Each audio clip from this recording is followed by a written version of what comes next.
Chapter 6 of Hatchet. 2 years before, he and Terry had been fooling around down near the park, where the city seemed to end for a time, and the trees grew thick and came down to the small river that went through the park. It was thick there and seemed kind of wild. They had been joking and making things up, and they pretended that they were lost in the woods and talked in the afternoon about what they would do.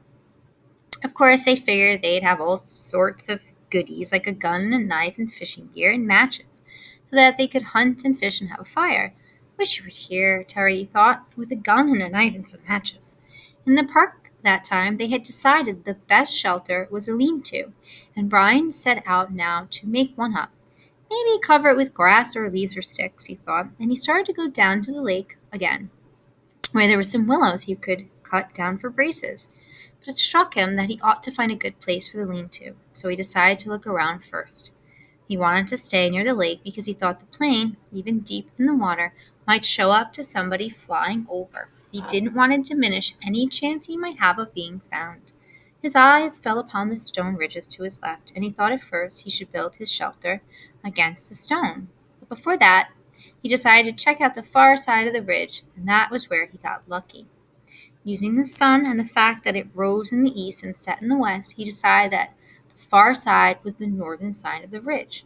At one side in the far past it had been scooped by something, probably a glacier, and this scooping had left a kind of sideways bowl back in under a ledge. It wasn't very deep, not a cave, but it was smooth and made a perfect roof, and he could almost stand in it under the ledge. He had to hold his head slightly tipped forward at the front to keep it from hitting the top. Some of the rock that had been scooped out had also been pulverized by the glacial action, turned into sand, and now made a small sand beach that went down to the edge of the water in front and to the right of the overhang. It was his first good luck. No, he thought. He had good luck in the landing. This was good luck as well, luck he needed. All he had to do was wall off part of the bowl and leave an opening as a doorway, and he would have a perfect shelter, much stronger than a lean-to, and dry because the overhang made a watertight roof. He crawled back in under the ledge and sat. The sand was cool here in the shade, and the coolness felt wonderful to his face, which was already starting to blister and get especially painful on his forehead, the blisters on top of the swelling. He was also still weak. Just the walk around the back of the ridge and the slight climb over the top had left his legs rubbery. It felt good to sit for a bit under the shade of the overhang in the cool sand. And now he thought, if I just had something to eat, anything. When he had rested a bit, he went back down to the lake and drank a couple of swallows of water. He wasn't all that thirsty, but he thought the water might help to take the edge off his hunger. It didn't.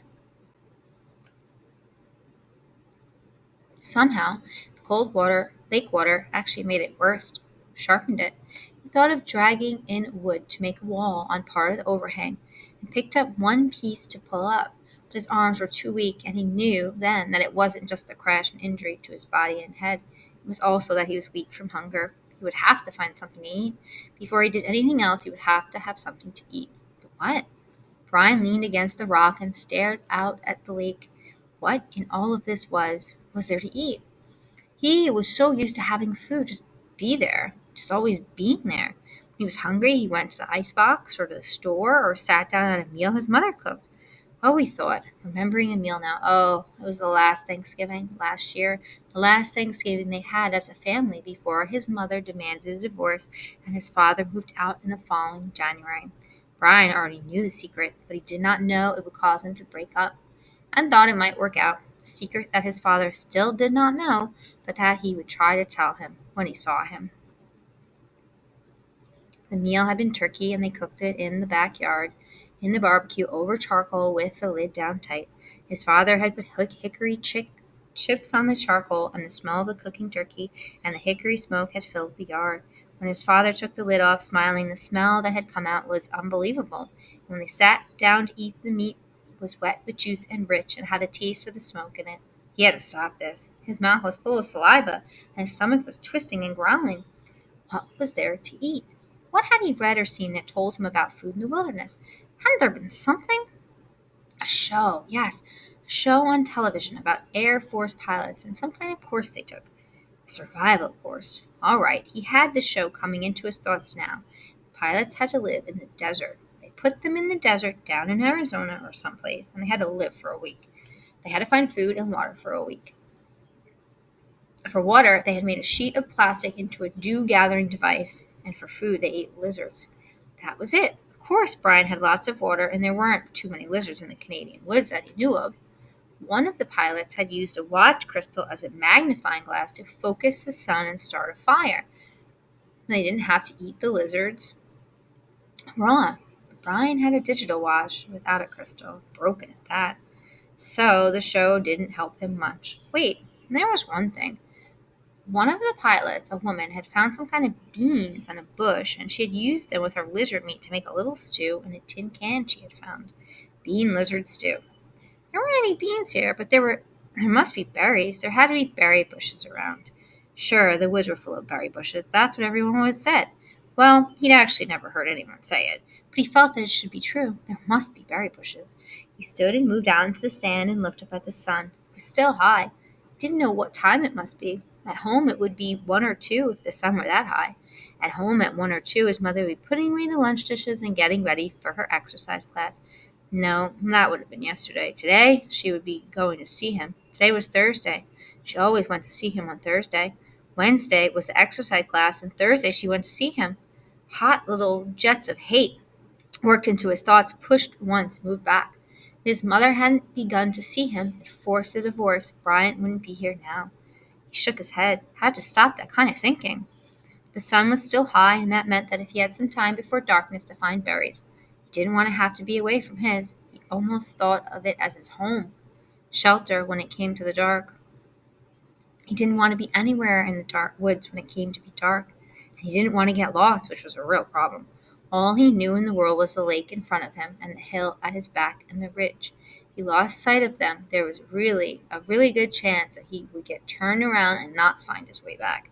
So he had to look for berry bushes, but keep the lake or the rock ridge in sight at all times. He looked up the lake shore to the north. For a good distance, perhaps 200 yards, it was fairly clear. There were tall pines, the kind with no limbs until very close to the top, the gentle breeze sighing in them, but not too much low brush. 200 yards up, there seemed to be a belt of thick, lower brush started, about 10 or 12 feet high, and that formed a wall he could not see through. It seemed to go around the lake, thick and lushy green, but he could not be sure. If there were berries, they would be in that brush, he felt, and as long as he stayed close to the lake, so he could keep the water on his right and know it was there, he wouldn't get lost. When he was done or found berries, he thought he would just turn around so the water was on his left, walk back until he came to the ridge and his shelter. Simple. Keep it simple. I am Brian Robeson. I have been in a plane crash. I am going to find some food. I am going to find berries. He walked slowly, still a bit pained in his joints and weak from hunger, up along the side of the lake. The trees were full of birds singing ahead of him in the sun. Some he knew, some he didn't. He saw a robin and some kind of sparrows and a flock of reddish-orange birds with thick beaks. 20 or 30 of them were sitting in one of the pines. They made much noise and flew away ahead of him when he walked under the tree.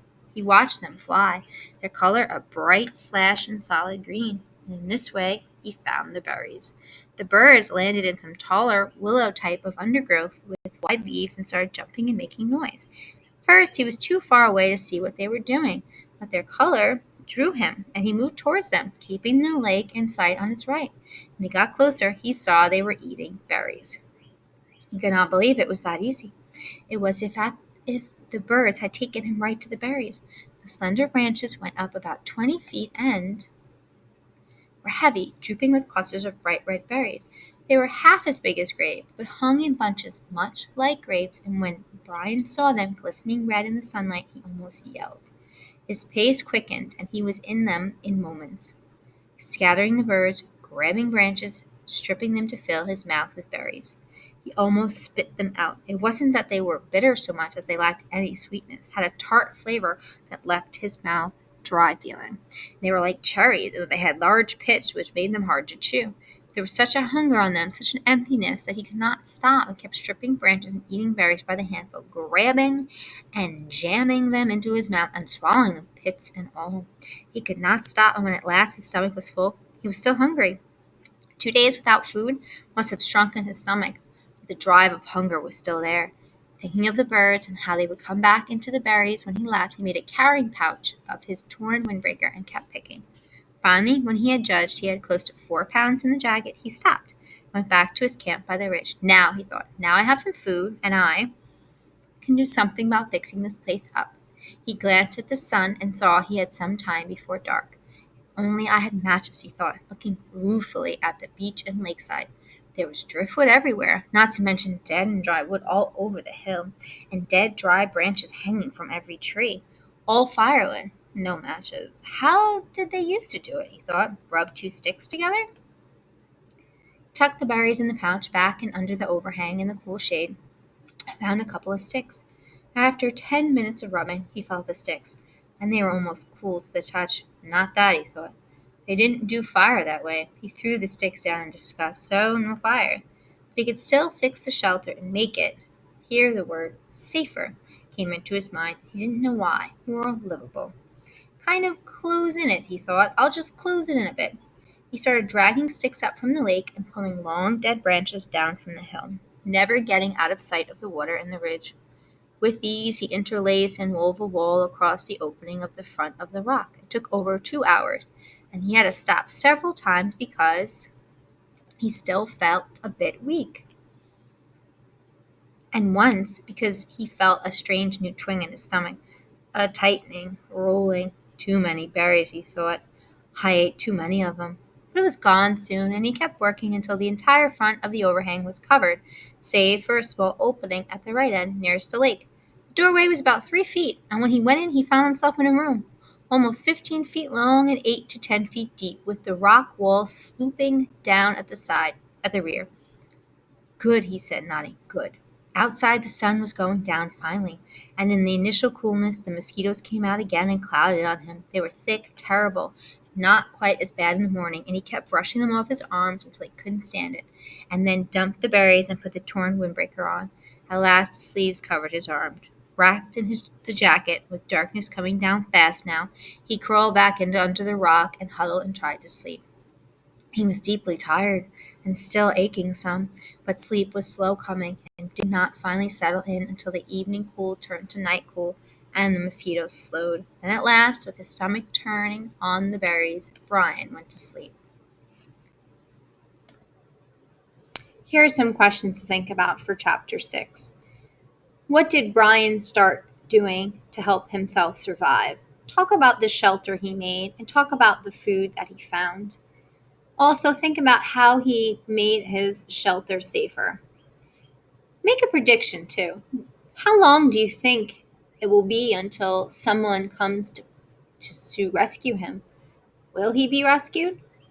Or will he perish out in the Canadian woods? Okay, so see ya for Chapter 7. Bye.